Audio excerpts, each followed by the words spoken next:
مولانا منیر صاحب کشمیر کے، اللہ تعالیٰ ان کو زندہ سلامت ہوں تو اللہ تعالیٰ عافیت سے رکھے، یہاں چلہ لگا رہے تھے ایک جگہ تشکیل میں گئے، ہم بھی وہ بھی گئے، تو اس نے وعدہ کر لیا، بستر سامان پیسے کچھ جمع کر دیے، تو جب وہاں سے چلنے لگے اگلے دن آئے تو اس جانے کا وعدہ تھا، تو جا کے مر کھنی بھینس باندھ دی کھونٹے پہ بری طرح، جب واپس آ گئے مارے، سینگ مارے اور پھونک پھونک کرے۔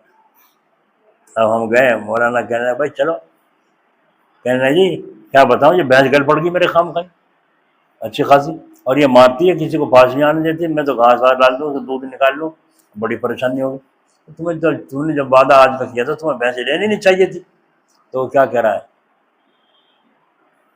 جو کہا جی اب لے لوں، کا اسے رستہ چھوڑ دوں، کسی کسی کو مارتی پھرے ہو، کیا کروں پھر؟ مولانا چپ، تم فیصلہ کرو بھائی، تمہیں جانا ہے نہیں جانا؟ اس نے کہا جی مجھے جانا ہے، اگر تم اسے بھینس کو یہاں سے کھول کے اس کھونٹے پہ باندھ دو۔ دیکھو نماز اور دل میں دم۔ اب مولانا میرے منہ کو دیکھنے لگے، میں ان کے منہ کو دیکھنے لگا، پھر میں نے ان سے کہا، اس آدمی سے کہا، ہمیں حق نہیں ہے اللہ تعالیٰ کو آزمانے کا، اللہ تعالیٰ کو حق ہے ہمیں آزمانے کا، تم تو اللہ تعالیٰ کو آزما رہے ہو۔ میں نے کہا مولوی صاحب کہیں کیا کروں؟ میں بسم اللہ۔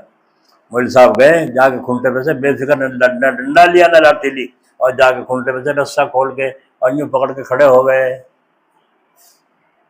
نہ یوں کہا کیا کروں، نہ یوں کہا اب جاؤ گا نہیں جاؤ، یوں پکڑ کے کھڑے ہو گئے۔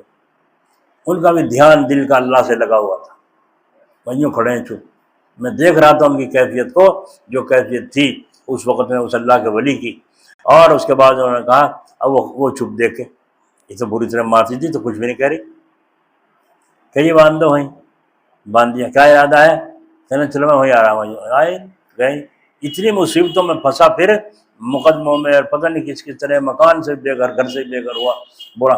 اللہ تعالیٰ کی پھر پکڑ بھی تو آتی ہے جب آدمی اللہ تعالیٰ کو امتحان میں کامیاب ہو جائے، ناکام ہو جائے تو پھر اللہ تعالیٰ کے ساتھ مقابلہ کرنے لگے۔ نبیوں نے یوں کہا، اللہ نے کسی امت کو عذاب نہیں دیا جب تک نبی نہیں بھیجا، نبی نے آ کے سمجھایا، قوم نے مان لیا تو اللہ نے کامیاب کیا، نہیں مانا تو عذاب پھر بھیج دیا۔ لیکن پہلے سمجھاتے ہیں اللہ جب بھیجتے ہیں عذاب، تو اسے پہلے سمجھایا، نہیں مانا، جب نہیں مانا تو اللہ نے عذاب میں مبتلا۔ اللہ تعالیٰ ہماری حفاظت فرمائے۔